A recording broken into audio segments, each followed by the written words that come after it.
Cybercap, le premier incubateur numérique pour accueillir les jeunes qui sont ni à l'emploi, ni en formation, ni à l'école, souvent en situation de décrochage scolaire, mais qui ont un intérêt pour le numérique. Souvent, c'est des jeunes qui, le milieu scolaire n'était pas adapté pour eux. Finalement, ils se révèlent un peu un prodige du numérique.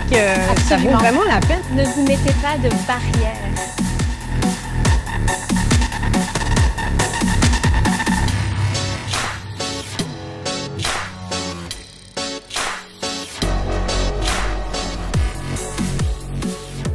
Bienvenue à Les Connecteurs 3QR. Mon nom est Chloé-Anne Touma et j'ai le plaisir d'être avec quelqu'un que je connais bien, Marie-Astrid Dubon. Marie, t'es DG de Cybercap.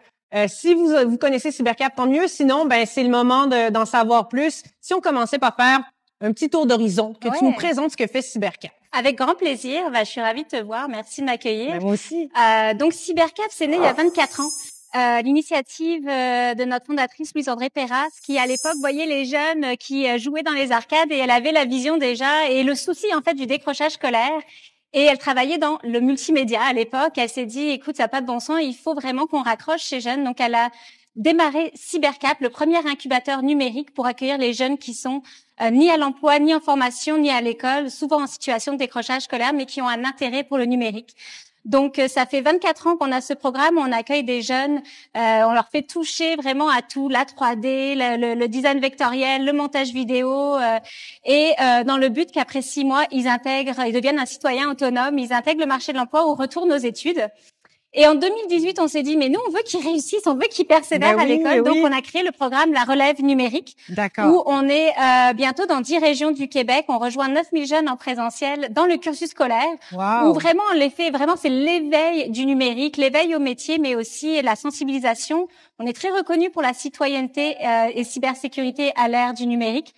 Donc, vraiment apprendre aux jeunes, mais comment tu te comportes derrière ton écran en tant que bon citoyen, jusqu'à des ateliers de création et de l'éveil après au métier. Tu as vraiment adoré la cybersécurité. Voici tous les domaines qui s'offrent à toi. C'est super intéressant. On y est allé avec mon équipe dans tes locaux, puis puis il y a vraiment beaucoup de monde qui travaille avec toi là. C'est qui les profils? Est-ce que on peut parler des accompagnateurs un petit peu? C'est qui ces gens-là? Écoute, nous vraiment, ce sont des profils de l'industrie, nos formateurs, nos chargés de projet. On essaie vraiment aussi que ça soit pas en mode classe. Souvent, c'est des jeunes qui le milieu scolaire n'était pas adapté pour eux. Donc, c'est vraiment des gens de l'industrie en cybersécurité, en design. Il y en a un, ça fait 25 ans qu'il travaillait chez TVA. Il est venu rejoindre l'équipe. On a un programmeur, on a un passionné en intelligence artificielle, vraiment. Et on apporte le côté pédagogique avec des experts externes pour les accompagner justement à bien donner la formation, soit dans les classes ou soit même dans notre incubateur. Puis c'est des jeunes de quel âge à quel âge là? Parce que quand même on dit des jeunes, mais ça peut être flou pour ça. Je pense qu'il y a vraiment plusieurs secteurs de l'éducation qu'on touche. Alors pour notre programme d'insertion socio-professionnelle, le programme 16+, c'est entre 16 ans et 35 ans. Donc c'est vraiment large, mais on a vraiment une belle diversité et inclusion chez nous. On a autant des jeunes issus de l'immigration, des jeunes avec un parcours atypique, différentes cultures qui se mixent et différents groupes d'âge dans le même cohorte. Et pour relève numérique, on a les jeunes secondaires et à partir de décembre, on va au primaire. C'est qu'on va faire les jeunes des années de 3e cycle, 5e et 6e année. Ils vont triper, les jeunes, comme on dit en bon québécois. Franchement, on a fait un projet pilote parce qu'il y a 2 ans, figure-toi qu'il y a une enseignante qui nous appelle en nous disant j'ai des jeunes en 6e année qui veulent décrocher, venez m'aider. Et on s'est dit, OK, on va aller faire un premier pilote et on lui a dit, écoute, quand on est prêt pour aller au primaire, tu seras la première école qu'on fait et on y va. Au mois de décembre, on a des partenaires tels que Ubisoft, Desjardins, qui nous permettent de démarrer le primaire. On va apporter plus du contenu sur la toxicité en ligne, comment tu utilises ton outil numérique. On va les sensibiliser. Puis la beauté des choses, c'est qu'on sensibilise les enseignants.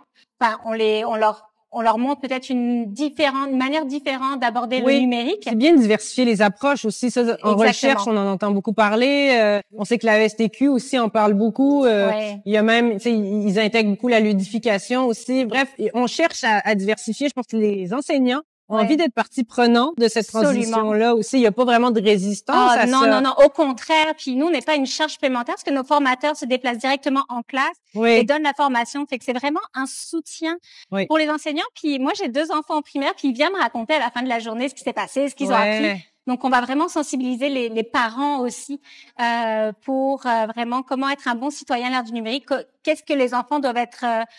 comment ils doivent s'approprier la tablette, les outils qu'ils utilisent, c'est super important. Et puis la dernière fois qu'on s'était parlé, je sais plus qui avait mentionné, est-ce que c'était toi peut-être ou quelqu'un d'autre de ton équipe ou un jeune, mais ça arrive parfois qu'un jeune tombe, tu sais, bon, entre les mailles du filet, comme on dit, où on lui dit, bon, tu vas peut-être pouvoir faire une carrière dans un domaine qui ne l'intéresse pas. Finalement, il se révèle un peu un prodige du numérique.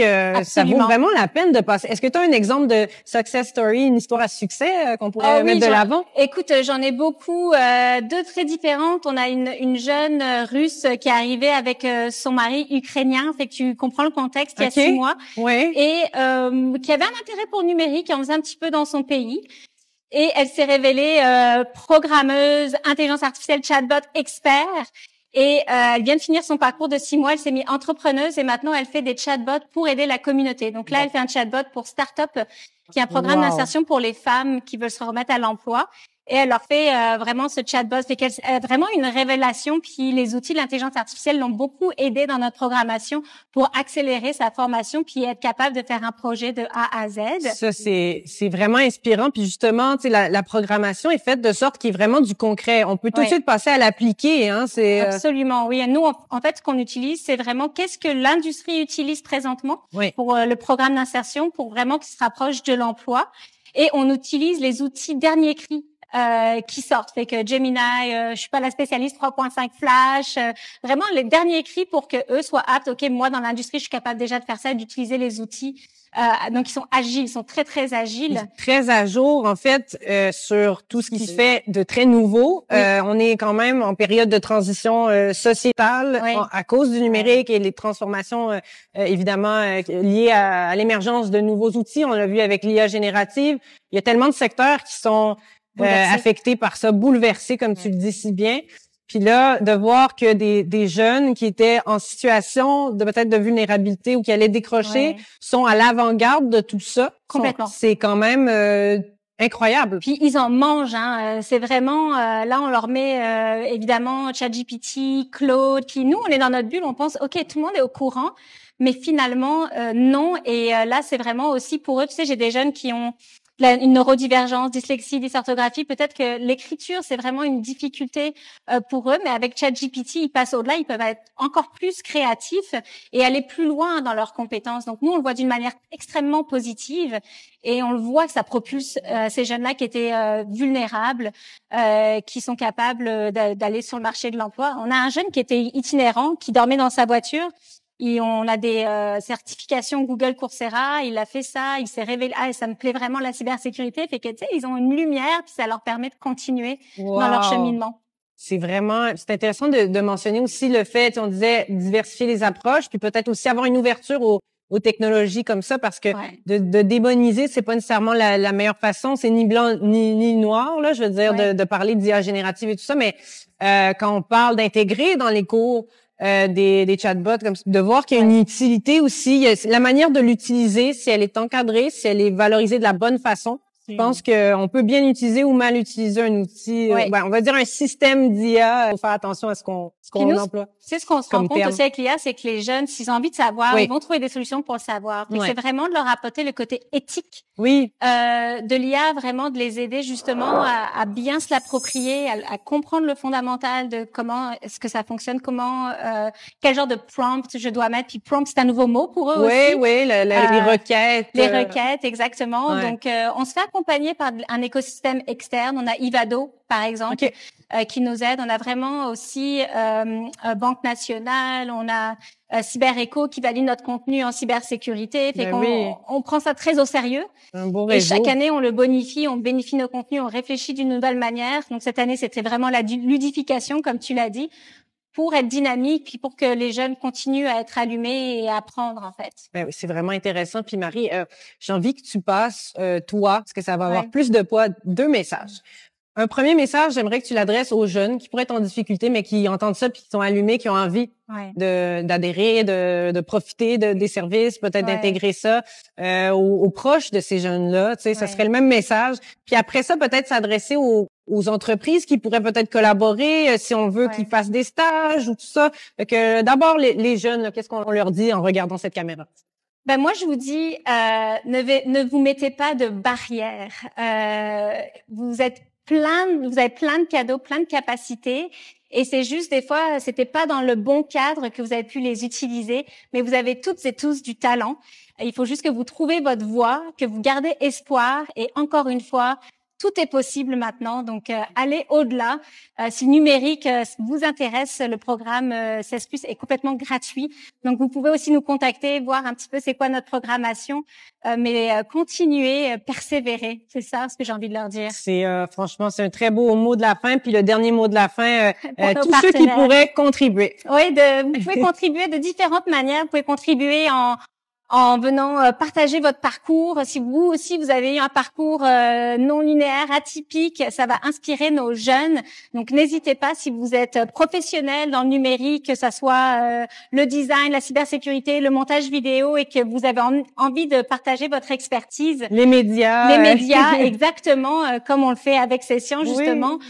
N'hésitez pas à venir contribuer. Et enfin, je dis toujours, mais on vit pas d'amour et d'eau fraîche malheureusement. Donc si vous avez une capacité à investir dans Cybercap, et en fait c'est investir dans les jeunes et cette transition dont tu parles, on est vraiment l'organisme de choix pour le faire. Donc je vous invite aussi à contribuer et investir dans Cybercap. C'est merveilleux. Merci beaucoup Marie d'avoir été avec nous. Puis un plaisir toujours pour nous aussi. Puis on se retrouve bientôt pour une autre capsule de Les Connecteurs 3QR.